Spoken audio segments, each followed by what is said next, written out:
환영합니다. 좋아요, 구독, 알림 설정까지.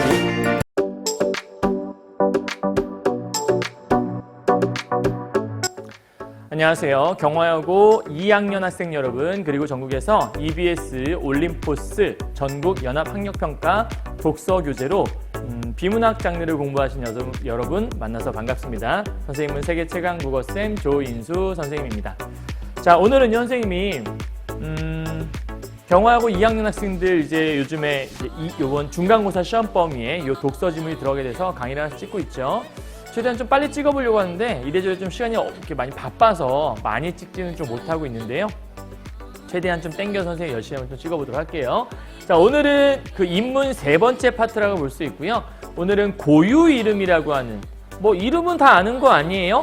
근데 우리가 흔히 철학에서 이제 이런 이름 관련된 동양 철학, 어떤 철학적 의미가 나오게 되면 여러분이 조금 더 어려워하기도 하고, 아, 이게 무슨 말이야? 이렇게 보기도 하고, 당연한 거 아니야? 근데 당연한 걸 당연하다고 얘기하니까 뭘 공부해야 되지? 이런 걸 모르는 경우가 있더라고요. 그래서 이번 기회에 자, 이런 지문들은 어떻게 좀 공부하면 좋은지에 대해 말씀드릴 거고요. 자, 그럼 첫 번째, 언어 철학에서 고유 이름의 의미를 물어보는 장르인데, 그러니까 우리가 이제 흔히 언어 철학 나오면 좀 여러분이 어려워해요. 왜냐하면 그 가장 그 대표적인 언어 얘기를 하게 되면 이제 언어가 갖는 의미라든지 아니면 언어의 어떤 추상성에 대한 얘기들을 좀 많이 하게 되거든요. 그래서 언어의 어떤 성질에 대한 얘기를 하기 시작하면 여러분이 언어는 그냥 말하면 되는 건데 그 언어에 이런 복잡하고도 철학적 의미가 담겨 있단 말이야. 이런 것 때문에 좀 많이 힘들어하는 것 같아요. 그래서 오늘 이 언어 철학 중에서 고유 이름이라고 하는 건 뭘 의미하는지를 한번 본문 통해서 정리해 보도록 할 거고요. 우선 우리가 문제부터 확인하고 들어가라고 말씀드렸죠. 항상 지문을 읽을 때는 이 지문에서 내가 뭘 읽어야 할지 파악하라고 했잖아요. 자, 이러한 지문이에요. 언어 철학에서 블라블라블라 써 있어요. 그러면 첫 번째 여러분이 이거부터 알고 들어가야겠죠. 선생님이 포인트를 잡아야 된다고 말씀드렸죠. 요 글에서 어떤 점에 유의해서 봐야 될지 이렇게 5가지 잡아봤어요. 일단 이 글을 읽고 나면 언어 철학과 고유 이름의 관계에 대한 것들을 알 수 있을 거예요. 여러분이 설명할 수 있어야 되고요. 두 번째, 의미지칭 이론이라는 게 나와요. 사실 이제 프레게의 이론이라는 게 있는데 의미지칭 이론과 그 지시체라고 하는 단어가 나올 때 요 두 개의 관계가 무엇일까? 그럼 프레게가 의미지칭 이론을 설명했던 사람인가? 그것도 한번 좀 생각을 해봐야겠죠. 다음 세 번째요. 자, 프레게의 특징 1, 2, 3이 나온다. 여러분 이 글을 읽고 이렇게 파악했다면 정말 파악을 잘하신 거거든요. 근데 이렇게 파악 못하는 친구들이 아마 훨씬 더 많았을 수 있어요.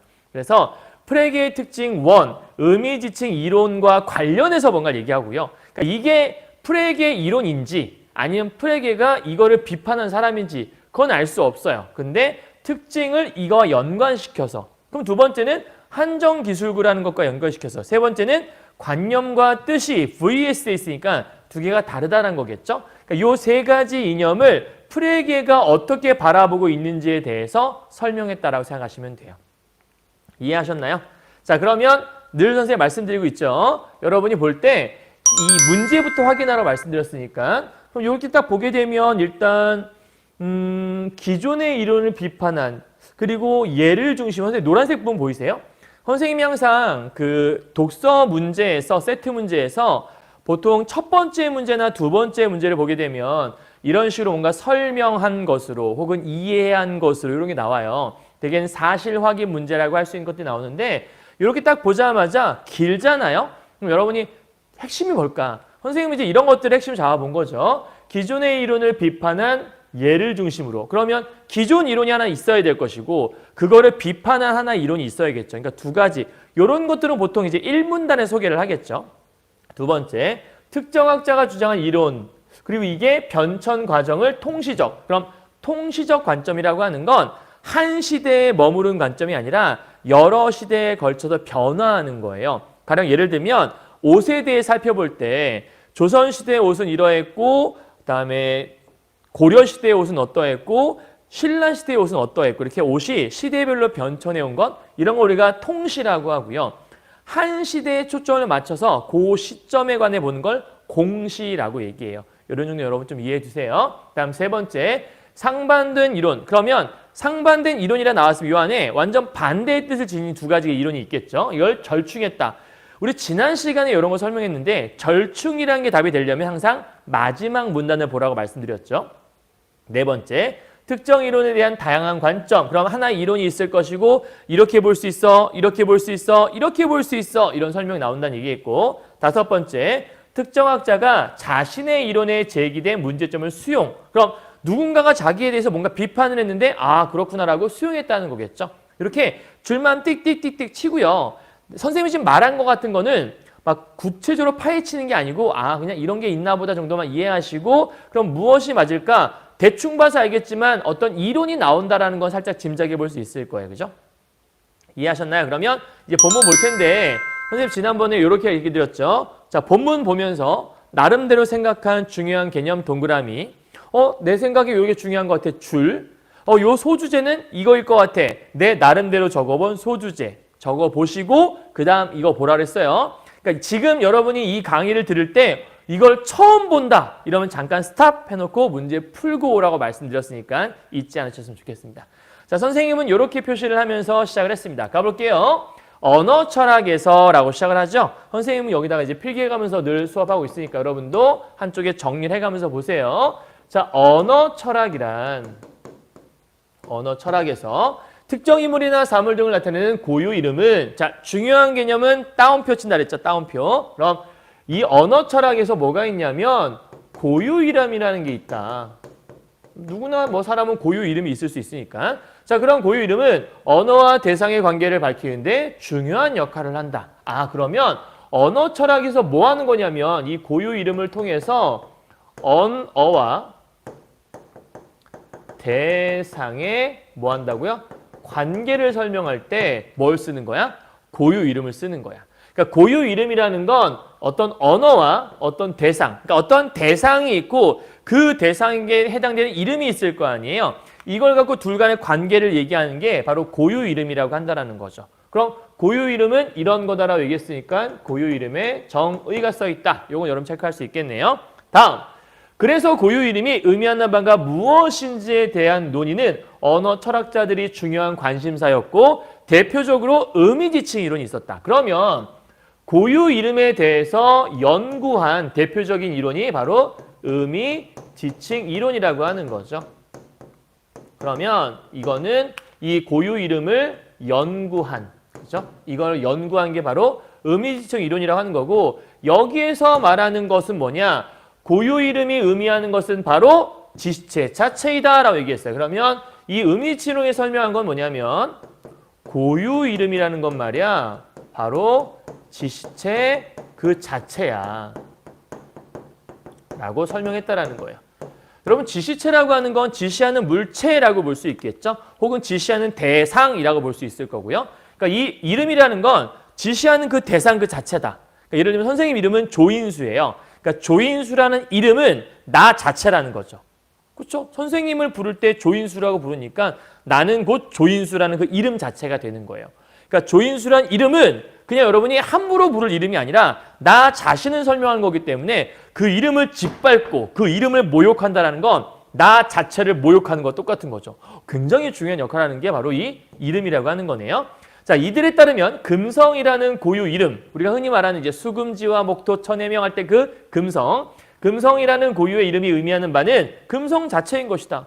너무나 당연한 얘기하는 거잖아. 그러니까 여러분이 이거 볼 때 언어 철학 보게 되면 너무 당연한 얘기니까 뭐야? 이렇게 생각한단 말이에요. 자, 하지만 그럼 여러분 의미지칭 이론이 이런 거다라고 얘기했는데 하지만 나왔잖아. 그러면 프레게는 다른 얘기한다는 거잖아요. 프레게는 이러한 의미지칭 이론의 입장을 그대로 받아들일 경우, 즉 이걸 인정하면 발생하는 문제를 지적하며 그럼 지금 현재 프레게라고 하는 사람이 있는데 이 프레게라는 사람은 얘한테 뭐 했어? 지적을 했다라는 거예요. 그죠? 너 뭔가 문제 있어. 그래서 이를 해결하기 위해 지시체와 뜻을 구분해서 그럼 이 프레게가 한 일은 뭐예요? 얘는 지시체라는 거하고 그 다음 뜻을 뭐 했다? 요거 두 개를 구분했다라는 거예요. 그럼 지시체와 뜻을 구분했다는 얘기 무슨 얘기일까요? 두 개가 같은 게 아니다라는 뜻이겠죠. 그럼 지시체와 뜻은 같은 게 아니야. 그러니까 둘을 구분해야 돼 라고 설명했던 사람이 바로 프레게. 그래서 고유 이름이 의미하는 바를 새롭게 설명하려는 이론을 제시했다. 그럼 이제 다음에 나올 내용은 뭐겠어요? 아마도 프레게가 생각했던 그 이론에 대한 걸 설명을 하겠죠. 그럼 이제 프레게의 이론을 설명하는 게 나머지 문단의 이야기일 거예요. 이해했나요? 그럼 이제 1문단의 주제가 뭐냐? 이렇게 볼 수 있겠네요. 고유 이름의 의미란? 의미지칭 이론에서 말하는 고유 이름의 의미. 또 하나는 프레게가 갖고 있는 생각. 이 두 개를 비교한 거로 볼 수 있겠네요. 물론 프레게가 바라보는 고유 이름은 정확하게 나오진 않았어. 근데 살짝 우리가 여기서 짚고 넘어가자면 봐요, 여러분. 의미지칭 이론에서 고유 이름은 지시체 자체라고 얘기했어요. 그런데 프레게는 지시체와 뜻을 구분하자고 얘기했어요. 그럼 얘랑 다른 거란 얘기잖아. 그럼 여기서 살짝 우리가 추론을 해보면 고유 이름은 지시체야 라고 하는 걸 지적했다면 고유 이름이 지시체 자체가 아니야 라는 거잖아. 그럼 얘가 아니라는 거니까 얘와 얘를 비교했다라는 건 얘가 중요하다는 얘기 아니겠어요? 그렇다면 프레게의 생각은 아마도 이 고유 이름이라는 것을 뜻이라는 것과 좀 연결시키지 않을까? 이렇게 미리 좀 짐작은 해낼 수 있어. 이렇게 할 수 있다라면 정말 여러분이 독서를 잘하고 있는 거거든요. 독서는 요 안에 나온 걸 그대로 이해하는 것도 물론 중요해. 사실적 독해. 그런데 이걸 갖고 이 안에 숨어있는 의미를 추론하고 다음에 나올 것들을 미리 예측해 보면서 읽고 그게 딱 나오면 와, 내가 글을 정말 제대로 읽고 있네. 이런 쾌감이라는 게 있어요. 이런 것들 연습하는 게 바로 독서의 공부 목적이라고 보시면 되는 거예요. 이해하셨어요? 이제 이 문단 한번 볼까요? 자, 먼저 프레게는 고유 이름이 의미하는 바가 지시체라는 의미지칭 이론. 그러면 고유 이름이 의미하는 바가 지시체 이렇게만 읽어버리면 프레게가 고유 이름은 지시체라고 했구나. 아니죠. 고유 이름을 지시체라고 한 건 누구였어요? 바로 의미지칭 이론이죠. 얘 이론은 입장을 따를 경우에 발생하는 문제를 밝힌다. 그러니까 조금 전에 그러면 문제가 생긴다고 했잖아. 그걸 이제부터 밝혀보겠다라는 거야. 그럼 이 문단의 주제는 의미지칭 이론에 대한 문제를 지적한 프레게의 모습을 볼 수 있었네요. 자, 이걸 하기 위해서 이런 예시들을 든 거예요. 샛별은 샛별이다. 샛별은 개밥바라기다 라고 얘기했어요. 그러면 이 문장에 따르면 샛별은 샛별, 당연한 거잖아요. 그리고 샛별은 개밥바라기이다. 여러분 많이 들어봐서 알겠지만 샛별은 이제 금성을 얘기하는 거죠. 그런데 우리가 이제 흔히 금성이라고 하는 샛별을 개밥바라기 별이라고 황석영 씨의 유명한 소설인 것 같기도 한데 개밥바라기 별이라고 순 우리말로 지칭한다라고 알고 있는 친구도 많이 있을 거예요. 자, 3문단 가보죠. 프레게에 의하면 의미지칭 이론의 입장에서 그럼 의미지칭 이론의 입장은 뭐죠? 고유 이름은 곧 뭐다? 지시체다 이거잖아요. 이 입장에서 1과 2는 완전히 동일한 의미를 지녀야 한다. 그렇잖아요. 그죠? 샛별이라는 의미, 샛별이라는 이름을 갖고 있어. 그러면 얘랑 얘랑 같은 거야? 얘랑 얘랑 같은 거야? 그러면 얘랑 얘랑 같은 거잖아. 그렇지? 그렇게 돼야 되는 거잖아. 얘랑 얘랑 같아. 근데 샛별은 개밥바라기야? 그러면 샛별은 그 개밥바라기야. 그죠? 이게 완전 똑같아야 된다는 얘기예요. 자, 왜냐하면 의미지칭 이론에 따르면 밑줄 친 샛별과 그러니까 밑줄 친 거 요거예요. 샛별과 개밥바라기 이 두 가지라는 고유 이름이 의미하는 바는 금성이라는 지시체로 동일하기 때문이다. 왜? 샛별은 금성을 가리키는 거고 개밥바라기별도 금성을 가리키는 거거든. 쉽게 말하면 금성이라는 하나의 대상이 있는 거야. 그 대상을 보면서 샛별이라고 얘기하고 개밥바라기라고 얘기하는 거죠. 그러면 이 금성이라는 하나의 지시체와 이 샛별이라는 게 일치하는 거고 금성이라는 지시체와 개밥바라기가 일치하는 거잖아. 그렇다면 이 샛별과 개밥바라기는 똑같은 말이어야 하거든. 근데 샛별과 개밥바라기는 누가 봐도 다른 말이잖아. 그렇지 않니? 이상하지 않아? 금성이라고 하는 하나의 이렇게 지시체가 있어. 근데 이 지시체를 우리가 이제 샛별이라 부르는 건데 얘를 어떤 1번 문장에 따르면 샛별이라고 불렀고 이름이야. 그 다음에 이 2번 문장에서는 개밥바라기라 부른 거죠. 그러면 얘도 고유 이름, 얘도 고유 이름인데 고유 이름과 지시체가 동일하다는 얘기는 얘와 얘도 동일하고 얘와 얘도 동일한 거잖아. 그러면 샛별이라는 고유 이름과 개밥바라기라는 고유 이름은 같은 거여야 하잖아. 근데 고유 이름이 어떻게 같을 수가 있지? 고유의 이름은 말 그대로 고유, 하나뿐인 고유의 이름인데 좀 이상하지 않아요? 자, 어쨌든 그래서 금성이란 지시체로 동일하기 때문이다. 하지만 프레게는 1은 동어의 반복이기 때문에 그렇잖아. 동어, 샛별은 샛별이다. 동어의 반복이야. 정보를 제공하지 않고 그러니까 샛별은 샛별이야 해서 알 수 있는 정보가 뭐가 있어? 샛별에 대한 다른 정보가 없잖아. 그냥 샛별은 샛별이야. 야, 샛별에 대해 설명해봐. 샛별은 샛별이다? 아, 그거 말고 다른 정보가 뭐가 있어? 그러니까 지금 여기서 중요한 건 프레게가 무슨 얘기를 했냐면 샛별은 샛별이지라고 얘기했는데 프레게가 샛별은 샛별이야. 이렇게 얘기한 관점은 아무런 정보도 주지 않는다라는 거죠. 그럼 여기서 이렇게 우리가 하나 좀 지워서 이제 우리가 프레게에 대한 설명을 할 거니까 선생님 프레게만 따로 설명을 해볼게요.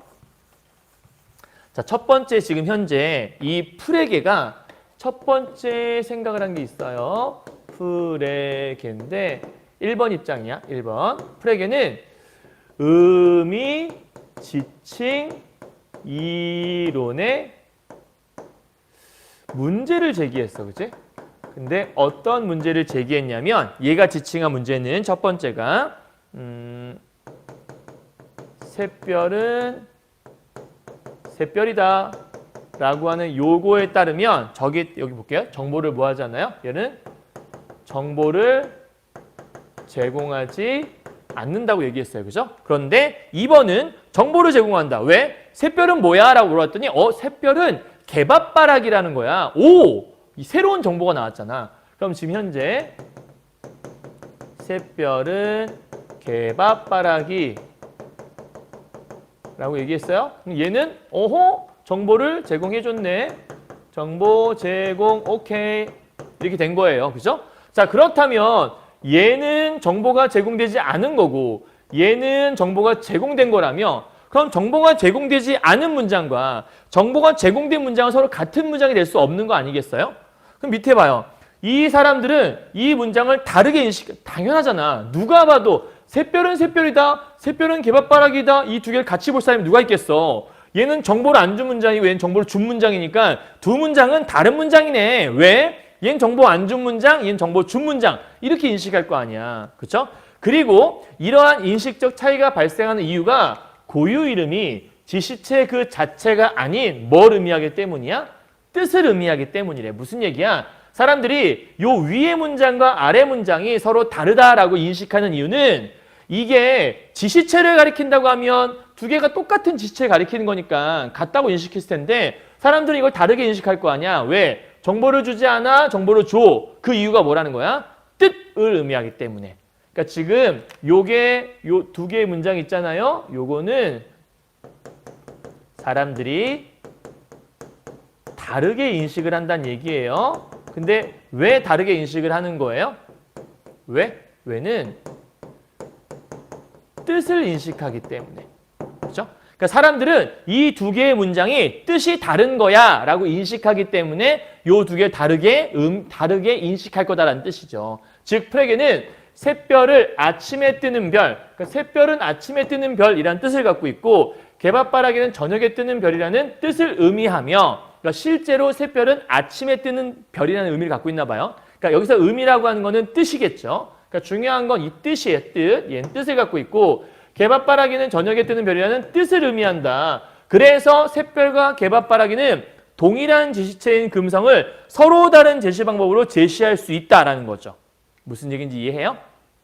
이런 얘기예요. 아까 그림 그려보면 금성이라는 대상이 있어요. 근데 얘를 한 사람은 샛별이라고 얘기했대. 또 어떤 사람은 개밥바라기라고 얘기했대. 자, 그런데 이거는 지시체라고 볼 수 있어요. 실제 존재하는 지시하는 대상인 거예요. 근데 이 대상을 샛별이라고 얘기했어. 그러면 여기 있는 얘가 우리가 아까부터 얘기하는 고유의 이름이잖아. 얘도 고유의 이름이잖아요. 그럼 고유 이름인데 만약에 의미지칭 이론이 진실이라면 고유 이름과 지시체는 동일한 거잖아요. 그럼 얘와 얘가 동일해요. 근데 얘도 고유 이름이잖아. 그럼 얘와 얘가 동일하단 말이에요. 그러면 이 둘이 이 두 개가 동일해야 돼. 근데 누가 봐도 샛별이라는 이름과 개밥바락이라는 이름은 동일할 수 없잖아. 사람들은 이 두 개를 왜 다르게 인식하는 거지? 얘는 애당초 아침에 뜨는 별이라는 뜻을 갖고 있고 개밥바라기는 저녁에 뜨는 별이라는 의미를 갖고 있거든. 그러니까 뜻이 달라. 그러니까 사람들이 이 두 개는 뜻이 다른 거구나. 근데 왜 금성이야? 뜻이 다르지만 똑같은 지시체를 가리키는 거니까 이렇게 문장을 설명할 수 있네 라는 뜻이야. 무슨 말인지 이해했어요? 다시 한번 정리요. 자, 지시체와 고유 이름이 동일하다면 이 두 개가 동일한 거고 이 두 개가 동일한 거예요. 그렇다면 이 두 개도 동일해야 정상인 거예요. 그런데 샛별이라는 이름과 개밥바라기라는 이름은 동일할 수가 없잖아. 여러분 누가 봐도 얘는 그냥 그러니까 이 금성이 다른 말로 샛별이라고 부르는 건데 이 샛별이라고 부르는 이 금성에 대해서 그냥 이름만 다시 한번 밝힌 아무런 정보도 주지 않은 거란 말이에요. 근데 이 샛별을 개밥바라기다라고 얘기했으면 얘는 이러한 걸로 설명할 수 있다는 새로운 정보를 줬잖아. 그럼 정보를 주지 않은 요거와 정보를 준 거 이 두 개를 같다고 인식한 사람이 누가 있겠어. 이건 누구나 다 다르다고 인식을 하겠지. 그럼 이 두 개가 다르다고 인식하면 안 되는 거잖아. 왜 안 되는 거야? 의미지칭 이론에 따르면 두 개가 같고 두 개가 같으면 얘네들이 같아야 되거든. 근데 어떻게 사면 다르게 인식하는 거지? 그 이유가 뭔지 생각해 봤더니 얘는 애당초 아침에 뜨는 별이란 뜻을 갖고 있고 얘는 저녁에 뜨는 별이란 뜻을 갖고 있어. 그러니까 뜻이 다르잖아. 그러니 사람들은 이 두 개를 다르게 인식할 수 있다는 거지. 이해했어? 그러니까 의미지칭 이론에 따라서 설명하면 이 두 개가 다른 것들을 설명할 수 없는 거야. 왜 달라? 같아야 되는데. 근데 사람들은 실제 다르게 인식을 하거든. 그럼 사람들은 왜 이걸 다르게 인식할까? 이 두 개를 파악할 때 뜻으로 인지하는 거야. 정리하면 여기 있는 이 이름이라고 하는 이 고유 이름을 여기 있는 지시체 그 자체로 인지하는 게 아니고 정리해봐요. 이 고유 이름이 지시체다라고 인지해버리면 이 두 개가 다르게 인식되는 게 이해를 할 수 없는 거야. 그런데 이 고유 이름은 뜻으로 이해할 수 있고 이 고유 이름도 뜻으로 이해할 수 있어. 근데 뜻이라는 거는 제각각의 뜻이 있을 거니까 그러니까 이 두 개가 다르다라고 인식할 수 있다는 거지. 그런데 밑에 보게 되면 풀에게는 이처럼 동일한 지시체에 서로 다른 제시 방식인 샛별과 개밥바라기. 그러면 여기서 말한 이 샛별이라는 말과 이 개밥바라기는 뜻이라고 볼 수 있고 여기 있는 이 동일한 지시체는 아까 금성이라고 하는 샛별이라고 부르는 그 금성 있잖아요. 요 샛별은 이 금성이라고 하는 그 지시체 설명할 때 그 샛별이겠죠. 그죠? 이거와 다른 뜻을 가진다고 말할 수 있대. 따라서 풀에게는 고유 이름이 의미하는 바는 지시체가 아니기에 지시체와 뜻을 구분해야 된다라고 설명했던 거예요. 그러면 첫 번째 풀에게의 특징은 뭐냐면 1번 특징. 의미지칭 이론에 대해서 문제를 제기했어. 그래서 그걸 결과 어떤 걸 가져왔냐면 얘는 결론부터 내려보죠. 일단 고유 이름은 뭐가 아니에요? 지시체가 아니다라고 하는 거예요. 그렇죠? 그렇기 때문에 고유 이름은 지시체가 아니야. 그럼 어떻게 봐야 되는 거야? 이 지시체와 뜻은 다른 거야. 사람들은 이 고유 이름을 인식할 때 뭐로 인식하는 거야? 얘를 지시체로 보는 게 아니라 뜻으로 보는 거야. 그래서 여러 가지 뜻이 존재할 수 있기 때문에 다른 문장으로 인식할 수 있어. 이렇게 얘기한다는 거죠. 자, 정리해보죠. 프레기의 주장 첫 번째, 의미지칭 이론을 비판했어요. 어떻게? 지시체와 뜻의 구분이 필요하다. 그러니까 어떠한 고유 이름을 지시체로만 파악하게 되면 두 개가 다르다라는 거를 어떻게 설명할 수 있니? 분명히 다르다고 인지하고 있는데 이걸 설명할 길이 없다. 근데 지시체 말고 뜻으로 만약에 이해하게 되면 다르다고 사람들이 인지하는 거를 그러니까 사람들이 다르게 인지하는 거를 이해할 수 있다라는 거죠. 이해했나요? 다시 한번 간략하게. 두 개의 문장이 있었어요. 근데 그 두 개의 문장을 사람들은 다르게 인식해요. 그럼 이게 왜 다르게 인식될 수 있는 거냐면 의미지칭 이론에 따르면 두 개의 문장을 동일하게 인식해야 되는 거거든. 근데 동일하게 인식해야 되는 그 두 개의 문장이 실제로 사람들은 다르게 인식한단 말이에요. 그럼 왜 다르게 인식해요? 사람들은 그거를 지시체로 파악한 게 아니라 뜻으로 파악하기 때문에 다르다라고 인식할 수 있다라는 거죠. 그래서 이 프레게의 특징은 뜻을 중요하게 여겼다. 이게 중요한 포인트인 것 같아요. 다음 두 번째요. 프레게는 고유 이름에 한정 기술구도 포함되어야 한다라고 얘기했대요. 그러면 첫 번째 프레게의 특징은 고유 이름을 뜻으로 보라는 거였고요. 다음 두 번째 특징은 뭐냐면 이 고유 이름이라는 거에다가 뭘 포함시키자? 이렇게 해서 한정기술구라는 걸 포함시키자고 얘기했어요. 그럼 한정기술구가 뭔데? 오직 하나의 대상만이 만족하는 조건을 몇 개의 단어나 이런저런 기호로 구성한 언어 표현. 그러니까 대상은 하나가 있는데 이 하나의 대상에 대해서 단어들을 가지고 기호로 구성을 했다라는 거예요. 그러면 몇 개의 단어나 이런저런 기호로 구성한 것들은 여러 개가 나올 수 있겠죠.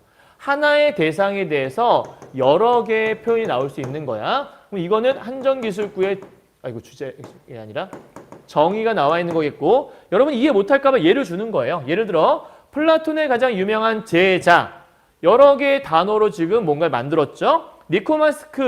니코마코스 율리학의 저자. 사실은 플라톤의 제자도 아리스토텔레스고요. 니코마코스 율리학의 저자도 아리스토텔레스거든요. 근데 이러한 한정기술구도 아리스토텔레스와 같은 고유 이름으로 간주한다라는 거예요. 오, 그러면 이 아리스토텔레스와 같은 고유 이름이니까 얘는 고유 이름이잖아요. 그죠? 근데 얘도 고유 이름이지만 얘도 고유 이름이고 얘도 고유 이름이 된다는 얘기예요. 그리고 이러한 고유 이름들은 밑에 보니까 플라톤의 가장 유명한 제자와 니코마스크 율리학의 저자는 고유 이름들이고, 아리스토텔레스라는 사람에 대한, 그러면 이 사람은 뭐겠어요? 당연히 지시체가 되겠죠. 하나의 지시체에 대해서 서로 다른 방식으로 각각은 다른 뜻을 지닌다라고 얘기했어요. 무슨 말인지 이해 가시죠? 아까와 똑같은 거예요. 아까 금성과 똑같다고 볼 수 있는 건데 일종의 이런 거죠. 아까 우리가 금성이라고 하는 것들을 한 명은 샛별이라는 고유 이름으로 또 한 명은 개밥바락이라는 고유 이름을 봤잖아. 지금은 아리스토텔레스라는 하나의 지시체가 있는 거예요. 그 지시체에 대해서 여기다가 이런 한 단어가 아니라 여러 개의 단어와 기호를 조합한 플라톤의 가장 유명한 제자라는 말, 또 하나는 니코마코스 율리학의 저자, 이런 말들이 다 한정기술구라고 얘기하는 건데 얘네들도 뭐가 될 수 있다는 얘기냐면 고유 이름이 될 수 있다는 거죠. 왜? 얘를 가리키는 말이 되는 거니까. 좀 쉽게 말하면 이런 거예요, 여러분. 선생님 보세요. 선생님이 조인수라는 이제 하나의 지시체, 선생님이라는 사람이 존재해요. 근데 선생님에 대해서 한정기술구를 만들어 본다면 이렇게 만들 수 있는 거죠. 경화여고에서 국어를 가르치는 머리가 곱슬거리는 선생님. 나밖에 없어요. 그런 사람은. 오케이? 또 하나, 조시온 조가온의 아버지이자 국어 선생님. 그거는 선생님을 가리키는 말이거든요. 그러니까 선생님은 누군가의 아빠라고 표현할 수 있지만 누군가의 남편으로 표현할 수도 있고요. 누군가의 교사로 설명할 수도 있고 밖에 나가면 곱슬거리는 아저씨로 설명할 수도 있어요. 그런데 어떤 추상적인 어떤 설명이 아니라 나를 지칭할 수 있는 좀 구체적인 몇 개의 단어들을 조합한 하나의 말, 그것도 일종의 고유 이름이 될 수 있다는 거죠. 경화여고에서 국어를 가르치는 머리 곱슬거리는 안경 쓴 교사. 이거는 유일하게 나를 가리키는 말이거든요. 이해하셨나요? 그래서 4문단의 주제는 프레게의 주장 두 번째, 고유 이름에 한정기술구를 포함시키자라고 했다라는 거. 여기 두 번째 특징이에요. 그러니까 지금 고유 이름에 포함시키자라는 거는 한정기술구도 고유 이름이 될 수 있다라는 거죠. 그죠? 이해했나요? 그러니까 고유 이름이라는 게 뭐예요? 어떠한 지시체를 나타낼 수 있는 말이었잖아요. 그죠? 나타낼 수 있는 말들이 바로 이 고유 이름이라는 건데 지시체는 곧 고유 이름과 동격은 아니고 뜻을 가리키는 말이다. 그게 첫 번째 특징인 거고, 이 고유 이름이라는 것에 하나의 단어만 얘기할 것이 아니라 한정기술구로 표현할 수 있는 여러 가지 것들도 다 포함시키자라고 하는 거예요. 그다음 세 번째요. 한편 프레게는 특정 지시체에 대해서 개인이 갖고 있는 관념을 뜻과 혼동해서는 안 된다라고 표현하고 있어요. 그러면 뜻과 혼동하지 말란 얘기는 뜻과 혼동한 뭔가가 있다는 얘기인 거죠. 그게 뭔데? 관념이라고 하는 거죠. 그러면 관념을 뜻과 헷갈리지 말라고 얘기했어. 근데 조금 전까지 우리 계속해서 뜻에 대한 얘기를 했었잖아. 그러면 관념이라는 게 여기서 좀 중요한 개념을 또 얘기할 수 있겠네. 잘 보세요, 여러분. 프레게는 특정 지시체에 대해서 관념과 뜻을 혼동하지 말자. 그럼 세 번째 특징이요. 프레게는 관념과 뜻을 뭐 하자는 거죠? 구분해서 사용하자는 거죠.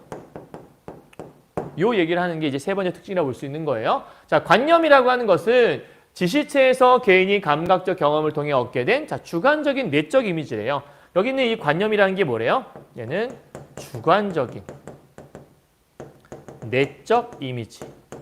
자, 주관적이라고 하는 건 여러분 알겠지만 모두가 다 다르게 가질 수 있는 게 주관적이잖아요. 그러니까 주관이라는 말은 모두가 다 동일하게 갖고 있는 생각이 아니라 사람마다 다르게 갖고 있는 생각, 그리고 주관적인 생각인 거죠. 반면 뜻이라고 하는 건 우리가 의사소통을 통해 전달하고 이해할 수 있어야 하기에 언어 공동체가 공유할 수 있는 객관적으로 합의된 재산. 그러면 여기 있는 이 뜻이라고 하는 거 있잖아요. 얘는 주관적이 아니라 어때요?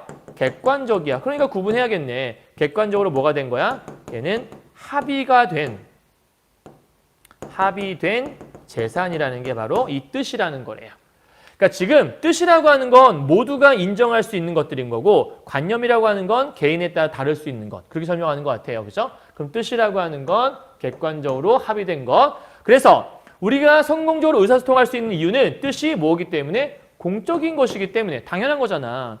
그러니까 어떠한 대상에 대해서 모두가 동일한 생각이 있어야 의사소통이 가능하잖아요. 쉬운 예를 들어볼까요? 이게 지금 분필이에요. 근데 나는 이거를 사과라고 생각해. 난 여기서 사과를 떠올렸어. 근데 어떤 사람이 읽어보면서 호랑이라고 생각을 했어. 아니면 어떤 사람이 이거 길쭉한 젓가락이라고 생각을 했어. 그럼 그 세 사람이 대화가 되겠니? 안 되지. 왜? 각자의 주관적인 판단을 한 거니까. 누구나 다 이걸 보면서 이거 분필이지. 나 그 분필 줘. 오케이, 이 분필을 줄게. 그래야 의사가 진행되잖아요. 소통이요. 그죠? 그 얘기를 하는 거예요. 만약 뜻이 개인의 관념과 같다고 한다면 뜻은 사람마다 다르게 되고 원래 뜻은 사람마다 뭐 해야 되는데? 같아야 되는 건데 다르게 돼. 그러면 의사소통이 성공적으로 이루어지기 어렵게 돼. 그럼 중요한 건 이거겠네. 뜻이 개인의 관념과 같아. 그러면 뜻은 사람마다 다르게 느껴져. 그러면 의사소통이 안 돼. 화살표가 이렇게 연결되겠네요. 그죠? 이해했나요? 그렇기 때문에 프레게는 언어 표현의 뜻은 개인이 지시체에 대해 갖는 개념과는 다르다. 그럼 여기서 뜻이 중요한 이유가 뭐예요? 뜻은 객관적이기 때문에 중요한 거예요. 그죠?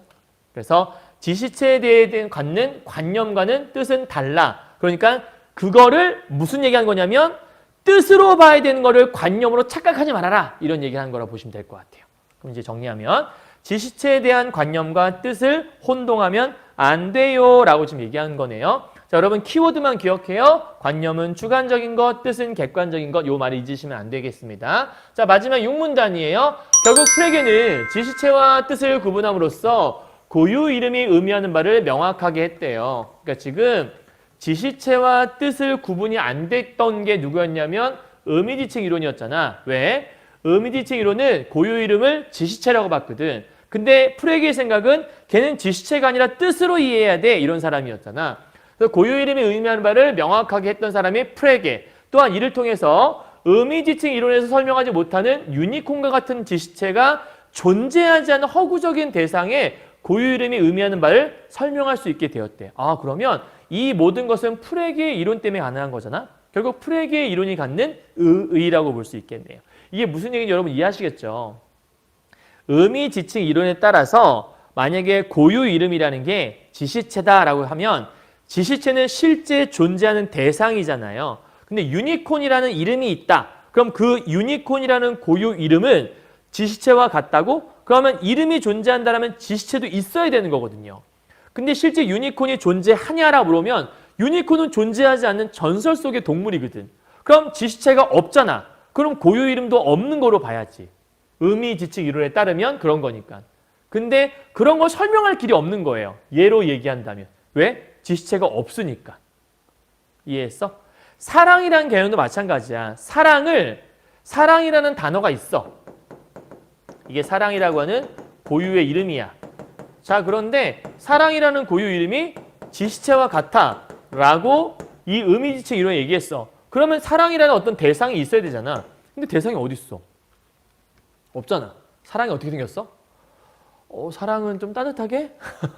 따뜻하게 생겼어. 이건 관념적인 거잖아. 그러니까 이 지시체에 대해서 많은 사람들이 관념적으로 주관적으로 생각할 수 있단 말이에요. 근데 그거는 아니라는 거죠. 그죠? 그러니까 그거를 얘기하고 있는 게 육문화의 뜻이었던 거예요. 자, 그러면 이거에서 제일 중요한 게 프레게의 이론이잖아. 프레게의 이론만 따로 정리를 한번 해볼게요, 선생님이. 이 세 가지가 제일 중요한 거니까. 첫 번째, 프레게의 주장의 특징, 의미지칭 이론을 바라보는 생각. 고유 이름은 지시체 자체라고 하는 게 의미지칭 이론의 특징이었지. 근데 이걸 갖고 뭐라 했냐면 에이, 고유 이름은 지시체 자체가 아니라 뜻을 의미하는 거야. 그래서 지시체하고 뜻은 구분을 좀 해줘야 돼. 왜? 지시체 자체로 바라보면 안 되거든. 뜻으로 바라봐야 될 때가 있거든. 이런 얘기했던 거거든. 자, 한정기술구에서 뭐 했냐면 한정기술구도 고유 이름에 포함되는 게 좋을 것 같아. 왜? 한정기술구는 제각기 다른 뜻을 지니고 있는데 가령 예를 들면 플라톤의 가장 유명한 제자, 그건 누구야? 아리스토텔레스를 가리키는 말이야. 그러면 플라톤의 가장 유명한 제자라는 것도 아리스토텔레스라고 하는 이 지시체의 또 다른 고유 이름이 돼야 되지 않겠어? 라고 하는 거야. 왜냐하면 요거는 아리스토텔레스라는 한 사람밖에 없으니까. 예를 들면 아리스토텔레스인데 예를 들어 플라톤의 제자란 말이 있다. 그럼 플라톤의 제자는 아리스토텔레스만 있는 건 아니잖아. 그럼 그때 플라톤의 제자란 말은 고유 이름이 될 수가 없겠죠. 그렇죠? 그런데 플라톤의 가장 유명한 제자는 누가 뭐래도 아리스토텔레스거든. 그러니까 그거는 가능하다는 거예요. 세 번째, 관념과 뜻은 다른데 관념은 주관적인 것이고 뜻은 객관적인 것으로 두 개가 서로 다르다. 이건 구분할 수 있어야 된다. 그리고 이 고유 이름이라고 하는 거 그럼 뭐랑 연결해야 되는 거야? 모두가 다르게 생각할 수 있는 관념과 연결하게 되면 의사소통이 안 돼. 그러니까 고유 이름은 이 객관적 합의가 된 이 뜻으로 이해해야 서로 간의 의사소통이 가능하다는 얘기를 했던 거예요. 이해하셨죠? 그럼 이제 우리 문제 한번 풀어보도록 할까요? 자, 지금 내용을 토대로 해서 의미지칭 이론을 비판했던 이 프레게에 대한 얘기를 한번 좀 짚어보도록 하죠. 자, 기존의 이론을 비판한 새로운 이론을 중심으로 해서 기존의 이론이 뭐였지? 의미지칭 이론 얘기하는 거 아닌가? 이거를 예를 중심으로. 그럼 이 기존의 이름이라고 하는 것들은 의미지칭 이론을 얘기하겠고 새로운 이론이라고 하는 것들은 프레게의 이론을 얘기할 것이고 그 예라고 하는 건 아까 나왔던 그 수많은 예들 답은 1번인 것 같은데 그죠? 2번 봐요. 특정학자가 주장한 이론. 특정학자는 지금 프레게밖에 없잖아. 그 프레게의 이론이 변천 과정을 겪었나? 변해온 과정이 있는 건 아니니까 이건 아니네. 세 번째, 상반된 이론. 얘하고 얘 프레게하고 좀 상반됐다라고 얘기할 수 있겠지만 두 개를 절충하진 않았죠. 결국 프레게 이론으로 굳어진 거니까. 네 번째, 특정 이론. 프레게의 이론일 수도 있고 의미지칭 이론일 수도 있어요. 이거에 대한 다양한 관점? 다양한 관점은 아니죠. 프레게의 관점이니까 하나의 한 관점이죠. 아니 선생님 세 개 나눠봤잖아요. 그럼 세 개가 장단점 얘기하는 거야? 그건 아니죠. 그렇죠? 그 각 관점을 했으니까 이런 관점, 이런 관점, 이런 관점이 있다. 그 각 관점들의 장단점 말도 안 되는 거니까. 그죠? 네, 다섯 번째. 특정학자가 자신의 이론에 제기된 문제점을 수용했다. 그럼 프레게가 너 이게 문제야라고 얘기하니까 프레게가 오케이, 수용, 인정, 인정 이렇게 얘기했나? 그런 거 아니지, 그지? 답은 1번밖에 없겠네요. 자, 12번 문제예요. 보기 문제인데요. 이런 게 이제 여러분 적용하는 문제인 거죠. 독서 문제에 늘 나오는 문제 중에 하나. 자, 우리 가족들은 천문대에 가서 밤하늘의 별을 봤어. 달을 봤어. 밤하늘의 별을 따다 너에게 줄래? 그럼 밤하늘의 별인데. 그렇죠? 자, 어쨌든 밤하늘의 달. 얘는 실제 있는 대상이니까 지시체가 되겠네요. 그날 우리는 하나의 망원경을 통해 달을 보고 이야기를 나눴어요. 근데 우리 가족이 나눈 대화에서 달에 맺힌 형상은 모두 같았대. 그러니까 모두 같은 달의 형상이라고 하는 거. 모두가 같아? 그럼 객관적으로 본 시선 아니에요? 그렇죠?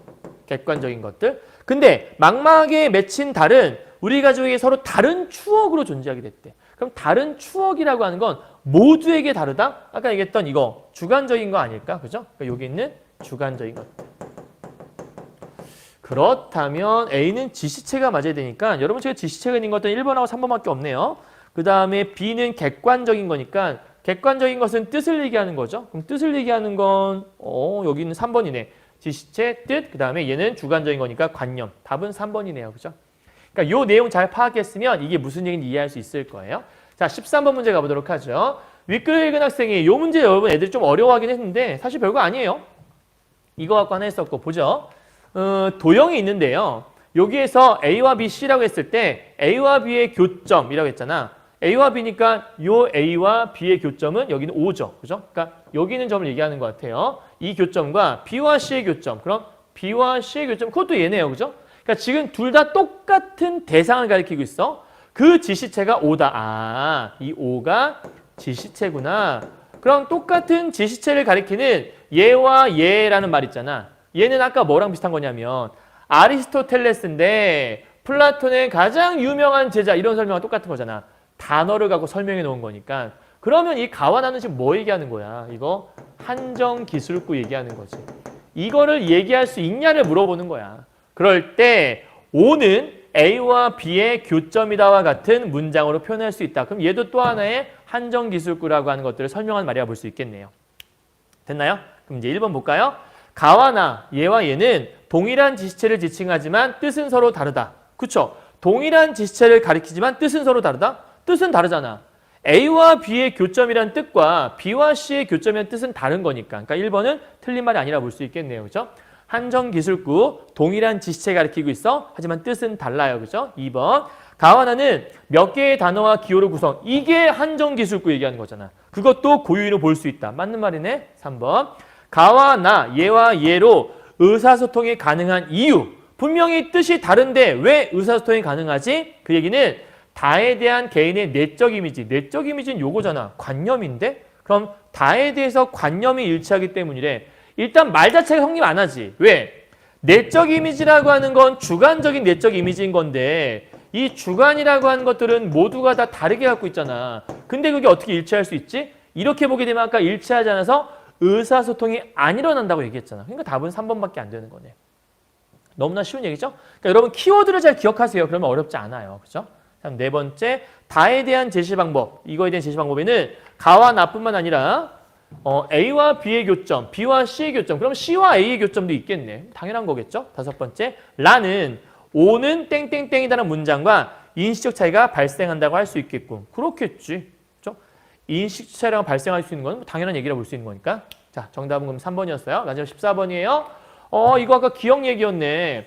유니콘과 같은 지시체가 존재하지 않는 그 얘기였는데 의미지칭 이론에서 얘를 설명하지 못하는 이유가 뭐냐라고 물어봤잖아. 그 이유가 뭐겠어? 지시체와 고유 이름이 동일하다면 그 지시체가 존재해야 되는 건데 존재하지 않으니까. 그럼 1번, 고유 이름은 다수의 지시체를 의미한다? 고유 이름은 지시체를 의미하는 게 아니라니까. 말이 안 되는 거잖아. 2번, 고유 이름과 지시체는 서로 관련이 없다고 보기 때문이다. 고유 이름과 지시체는 관련이 없다? 관련이 없는 건 아니야. 고유 이름은 곧 지시체다. 그게 문제인 거지. 두 개의 관련이 없다? 관련이 없으면 고유 이름이 왜 붙여졌겠어? 지시체가 있으니까 고유 이름이 있는 거겠지. 그러니까 고유 이름은 곧 지시체 이게 성립 안 하는 거지. 두 개는 관련이 없어요. 이건 말이 안 되는 거죠. 그다음 세 번째. 고유 이름이 의미하는 바는 지시체 그 자체로 보기는 어렵기 때문이다. 아니지. 지시체 그 자체로 보기 때문이다. 그치? 얘 때문에 얘가 문제라는 거지. 그치? 그러니까 지금 얘는 고유 이름이 의미하는 바를 지시체 자체로 봤으니까 그렇게 보면 고유 이름은 곧 지시체, 그럼 고유 이름이 있다는 얘기는 지시체가 있어야 돼. 근데 지시체는 없잖아. 얘는. 그럼 얘는 고유 이름이 없는 건데 그럼 성립할 수 없으니까. 그러니까 답은 3번이 될 수밖에 없는 거네. 이해하셨죠? 여기까지? 자, 정리 끝. 다 했어요. 자, 지금 선생님이 오늘은 그 언어 철학에 대한 얘기를 했었는데요. 선생님이 지금 최대한 자세하게 설명을 해주고 있어요. 사실 간단하게 설명하고 끝내도 되는 거지만 여러분이 본문을 좀 잘 이해하려면 이런 내용들을 듣고 혹시 내가 이해 못했던 부분들은 이런 뜻이었구나라고 이해하고 넘어가려면 최대한 좀 자세히 설명을 해야 될 것 같아서 이렇게 하고 있어요. 그러니까 여러분도 강의 들어보시고 이해 안 돼? 몇 번 더 보시고 그래도 이해 안 돼? 직접 가져와서 질문하시면 답변해 드리고 하도록 하겠습니다. 아시겠죠? 자, 고생하셨고요. 선생님이랑 다음 시간 내일은 과학을 한번 좀 찍어볼까 해요. 과학 첫 번째 질문. 그래서 함께 과학 지문과 인문 지문 계속 번갈아가면서 만나도록 하죠. 자, 수고하셨습니다. 다음 강의로 봬요. 안녕!